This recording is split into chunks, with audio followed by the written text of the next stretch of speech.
மூதேவி ஒரு என்ன சொல்றது, அது எந்த கணக்குலையுமே சேர்த்துக்க முடியாது. அது 6 மணிக்கு மேல வேற ஒரு உருவமா இருக்கும். அது என்ன சொல்லுது, சும்மா 2 கட்சியும் நடிக்குங்க, 2 கட்சியும் நடிக்கும். நான் சொல்றேங்க, பிரபாகரன் மகன் சொல்றேங்க, நான் சொல்றேன், நான் இருக்கிற வரை பிஜேபி வளராது, வெல்லாது. வேற ஏதாவது யார்கிட்டயாவது சொல்ல சொல்லுங்க. இந்த கதையெல்லாம் என்னிடத்தில் விடாதே கபோதி, போட்டு விடுதே. திமுக சொல்லுது பிஜேபி வரவிடாம வீழ்த்தணும்ட்டு. இது ஒரு அணி. கரெக்டா சொல்றானே. இது அப்படி ஊருக்குள்ள தண்டாரப்பட சொல்லுங்கடா, நல்லா இருக்கும். திமுக மறுபடியும் வரவிடக்கூடாது, அதை வீழ்த்தணும்னு அது ஒரு அணி. என்னடா உங்களை போலீஸ்ல அவங்க ஓரணிங்கிறாங்க, நாங்க மட்டும்தான் ஒரே அணியில இருக்கிறோம், எல்லாத்தையும் வீழ்த்தணும்ட்டு. மனுஷ போலி நோட்டு தயாரிக்கிறான், ஆனா நோட்டு போலி மனுஷனையே தயாரிக்குது. எங்களுக்கு ஒரு கோட்பாடு இருக்கு, ஒரு தீமைக்கு மாற்று தீமை இல்ல. நெருப்பை வச்சு அணைப்பது கடினம். நெருப்பை அணைக்கிற நீர் யாருன்றதுல தாத்தா காமராஜர் இருந்திருக்கு, அதிகமானது அண்ணாதுரை. மர்க்கா சொல்லு. தாத்தா காமராஜர் இருந்திருக்கு, அதிகமானது அண்ணாதுரை. மர்க்கா சொல்லு. தாத்தா காமராஜர் இருந்திருக்கு, அதிகமானது அண்ணாதுரை. ஆட உங்க கூர்க்காவுக்கு போறவங்க சொல்லுவியா, எல்லாம் நிக்க வச்சு அடிக்கூடாது, குடி சொல்லுவியா. வீட்டுக்கு பிச்சை வாங்கி திங்கிற நாய. அமெரிக்கா போகும்போது நிக்சனை சந்திக்க பேரறிஞர் அண்ணா விரும்புறாங்க. நிக்சன் அனுமதி தரல. நிக்சன் இந்தியா வரும்போது தாத்தாவை சந்திக்க விரும்புறாங்க, காமராஜரை. நம்ம அண்ணாதுரை சந்திக்காத நிக்சனை நாம எதுக்கு சந்திக்கணும்ன்றப்ப இந்த மாதிரி எல்லாம் பேச சொல்லி யாரா சொல்லி கொடுக்குறா? என் மூளை என்ன முதுகுலியா வச்சிருக்க?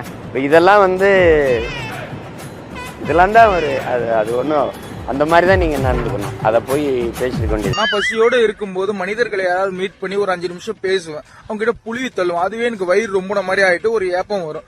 சமத்தா புழுவேன், சூப்பரா புழுவேன். புழுவத்து தான் என்னோட வேலையே. நிறைய சேட்டைகள் செய்யும், எதிரிகளை குழப்பி அவங்கள ஒரு பிரச்சனை மாட்டி விடும். அதுக்கு பிறகுதான் இந்த கருங்குட்டி நான் சொல்றது எல்லாமே கேட்கும். சொல்ல போனா ஏவல் மாதிரி, ஏவலே தான், இதை வச்சுதான் ஏவலே பண்றது. சோ இது ஒரு சாமிங்களா? இது எப்படி சாமி? நமக்கு தொல்லை கொடுக்கறவங்களுக்கு எதிரி, எனக்கு குழந்தை. அதே மாதிரி யாருக்காக இது போய் வேலை செய்தோ அவங்களுக்கு சாமி.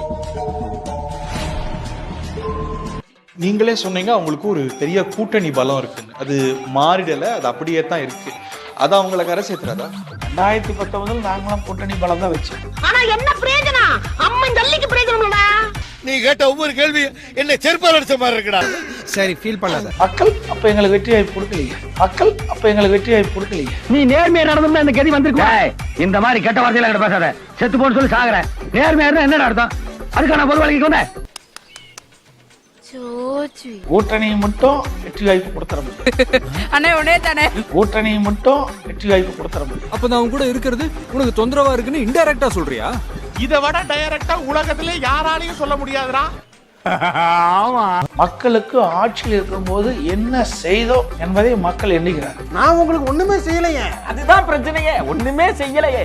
மக்களுடைய மனம் நிறைவு பெற்றால்தான் அந்த ஆட்சி ஏற்றுக்கிறார், இல்லை என்றால் அந்த ஆட்சி அகற்றுறாங்க. அப்போ நீ எந்த நல்லதும் செய்யாம தான் தோத்து போனேன்னு சொல்ற, அப்படிதானே? ஒத்தரோசா பிள்ளைய ரொம்ப அற்புதமா வளர்த்திருக்கமா நீ. மக்கள் அப்ப எங்களுக்கு வெற்றி வாய்ப்பு கொடுக்கலையே. இந்த கண்ணாடியை பார்த்து நீயே காரி துப்பிக்கோ. அவன் கரக சரியில்லாம கிடக்குறான். இந்த ஆணி போய் ஆடி போய் ஆவணி வந்துச்சுன்னா அவன் டாப்பா வருவான். பட்டிக்காட்டு ஜோசிய சொல்லிவிட்டார். நீங்க வேணா பாருங்க, அதெல்லாம் அவன் டாப்பா வருவான். நீங்க தண்ணி குடிங்க. கடுமையான வெறுப்புக்கு இந்த அரசு உள்ளாயிருக்குது. அதிருப்தி இருந்ததுன்னா 2024 வெளிப்பட்டிருக்கும்ல, அபரிமிதமான வெற்றியை பெறாங்களே. அதாவதுங்க 2024 நீங்க கம்பேர் பண்ணுங்க. நாங்க தனிச்சிடணும். தம்பி, ஒரு மனுஷன் போய் பேசலாம், ஆனா ஏக்கர் கணக்கில் எல்லாம் பேசக்கூடாது. அது எப்படா நெஞ்சில கொஞ்சம் கூட ஈரம் இல்லாம இவ்வளவு பெரிய பொய் சொல்ற? 2019 நாங்களாம் கூட்டணி பலம் தான் வச்சோம். மக்கள் அப்ப எங்களுக்கு வெற்றி வாய்ப்பு கொடுக்கலையே. கூட்டணி மட்டும் வெற்றி வாய்ப்பு கொடுத்துற முடியாது. இதுல எதுல உண்மை? ரெண்டும் உண்மைதானே. என்னடா சொல்ற? நாங்க தனித்து நின்னாலும் எவனும் ஓட்டு போட மாட்டான். நாங்க யாரு கூடவும் கூட்டணி வச்சாலும் எவனும் ஓட்டு போட மாட்டான்.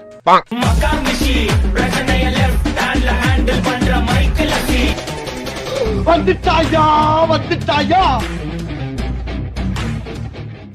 25ஆம் தேதியிலிருந்து நடைபாதை போவதாக சொல்லப்பட்டிருக்கிறது. அதற்கு டிஜிபி கிட்ட நாங்கள் புகார் கொடுத்திருக்கிறோம். நடவடிக்கை எடுப்பது.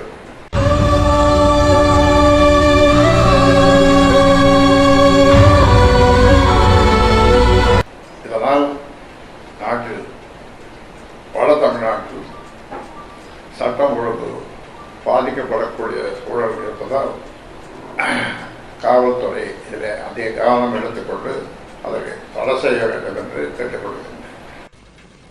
டேய் தகப்பா, இது நியாயமா? உனக்கு அடுக்குமாடா? எனக்கு கிடைக்குங்கிற நிம்மதியா இருந்த என் தலையில கள்ளத்துக்கு போட்டியா? நாம என்னப்பா செய்யறது? நம்ம ஒண்ணு நினைச்சா தெய்வம் ஒண்ணு நினைக்குது. தெய்வம் நினைக்கிறது இருக்கட்டும்டா, நீ ஏன்டா நினைச்ச? என்னப்பா செய்யறது? விதி விளையாடுச்சப்பா. நாய, நீ விளையாண்டு போட்டு விதி மேல ஏன்டா பழி போடுற? உன்னை அப்படியே குத்துறா. நீ வீட்டுக்கு வா, உன்னை நான் பேசிக்கிறேன். ஆனால் அவ்வளோ போராட்டத்துக்கு பிறகு அந்த 10.5 வாங்கி பிறகு திமுக ஆட்சி வந்தவுடன் அது சரியான முறையிலே நீதிமன்றத்திலே வழக்கு ஆடாத காரணத்தால் தான் நீதிமன்றம் அந்த இடஒதுக்கீடை தள்ளுபடி செய்து ரத்து செய்து. காலையில தான் நான் சொல்லிட்டு போனேன், இந்த வாயால மகாலட்சுமி மாதிரி இருக்கேன்னு. அது வேற வாயி, இது நார வாயி. வேணுமே இந்த சமுதாயத்திற்கு இடஒதுக்கீடு வழங்கக்கூடாது என்று பிடிவாதம் இல்லை, அந்த ஆணவம், மனதில் ஆணவம். இந்த மக்கள் எல்லாம் முன்னேறக்கூடாது, ஓட்டு மட்டும்தான் போடணும், அந்த ஆணவத்துடன் இருக்கின்ற ஸ்டாலின் அவர்களுக்கு வருகின்ற காலம் நிச்சயமா பதில் மட்டும் கிடையாது, உறுதியாக நாம் எல்லோரும் ஒன்று சேர்ந்து வன்னியர்களுக்கு எதிரானது திமுக, வன்னியர் எதிரி திமுக, ஸ்டாலின். ஒரு ஓட்டு கூட திமுகவுக்கு போக கூடாது வருகின்ற தேர்தலில். அடங்கப்பா, அட பாவி, உலகமே நாறுதேடா. இந்த வாயை வச்சுட்டு எப்படா நீ வாடுற?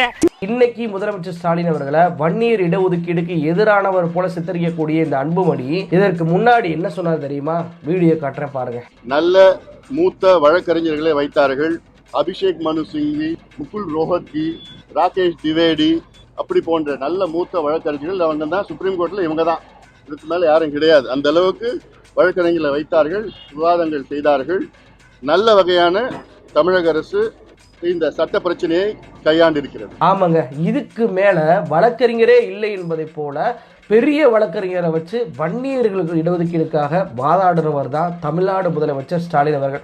இது அன்புமணியே சொல்லிட்டாரு. இது மட்டுமல்ல, இவரது தந்தையான ராமதாஸ் அவர்களுமே வன்னியர்களுக்கு 20% இடஒதுக்கீடை முதலமைச்சராக இருந்த கலைஞர் அவர்கள் கொடுத்த உடனே பார்த்தீங்க அப்படின்னா அவருக்கு ஒரு பாராட்டு விழாவை நடத்தி அவருக்கு மஞ்சத்துண்டை போத்தி, அந்த மஞ்சத்துண்டை நீங்க எப்பவுமே கலட்டக்கூடாதுன்னு சொல்லி கலைஞர் அவர்களும் அந்த மஞ்சத்துண்டை கடைசி வரைக்கும் கலட்டாம இருந்தாரு. அந்த அளவுக்கு திமுக கட்சியை பாராட்டின ராமதாஸ் அவர்களும் சரி, உச்சநீதிமன்றத்தில் சிறப்பாக வாதாடியதாக முதலமைச்சர் அவர்களை பாராட்ட அன்பு. இந்த மாதிரி ஒருத்தர் இருக்கிறது சரி, ஊருக்குள்ள 10 முகமூடு கொள்ளக்காரர் இருக்கிறது சரி. அண்மை செய்தியை பார்த்து வருகிறோம். உளுந்தூர்பேட்டையில் நடிகர் விஜயின் தாவேக்கவினரும் பாமகவினரும் மோதி கொண்டிருக்கக்கூடிய அந்த காட்சிகளை பார்த்து வருகிறோம். ஆரம்பிக்கலாமா? நாகபதியா, நாகபதியா, இந்த இரண்டு ஜாதி எந்த ஜாதி முரட்டு ஜாதி என்று பார்த்து விடுவோம். தொடங்கட்டும் போட்டி. கள்ளக்குறிச்சி மாவட்டம் உளுந்தூர்பேட்டை அன்னசத்தியா தேர்வை சேர்ந்தவர் விஜய் செல்வா தமிழக வெற்றி கழக நிர்வாகி ஆவார். அதேபோல் உளுந்தூர்பேட்டை கார்னர்ஸ் தேர்வை சேர்ந்தவர் பாலாஜி பாமக நிர்வாகியாக உள்ளார். இவர்கள் இருவரும் இடையே ஏற்கனவே இடம் சம்பந்தமான பிரச்சனை ஏற்பட்டு முன்விரோதம் இருந்து வந்த கடந்த 10 நாட்களுக்கு முன்பு இவர்கள் இருவரும் ஒருவர் தாக்கிக் கொண்டது தொடர்பாக இரு தரப்பினர் மீது வழக்கு பதிவு செய்து விசாரணை நடைபெற்று வருகின்ற நிலையில் இந்த நிலையில் நேற்று மாலை தமிழக வெற்றி கழகத்திற்கு உறுப்பினர் சேர்த்ததற்காக கட்சி நிர்வாகி விஜய் செல்வா தலைமையில் அக்கட்சியினர் அன்னை சத்தியா தெருவில் உறுப்பினர் சேர்க்கையில் ஈடுபட்டனர். அப்போது பாலாஜி வீட்டு முன்பு சென்ற நிலையில் இடம் சம்பந்தமாக தொடர்பாக இரு தரப்பினரும் மீண்டும் வாய் தகராறில் ஈடுபட்டனர். சம்பவம் குறித்து தகவல் அறிந்து வந்த சுமார் 10க்கும் மேற்பட்ட உளுந்தூர்பேட்டை போலீசார் அங்கு வந்து இரு தரப்பினரும் சமாதானம் செய்ய முயன்றனர்.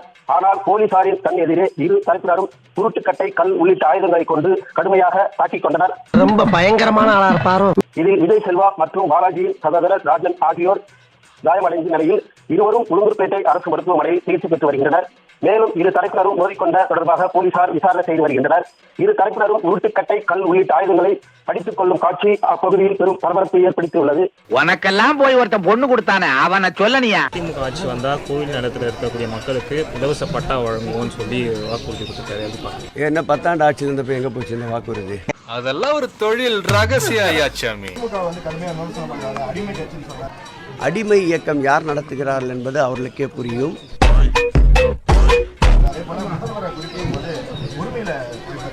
அது அவருடைய தரத்தை காட்டுகிறது.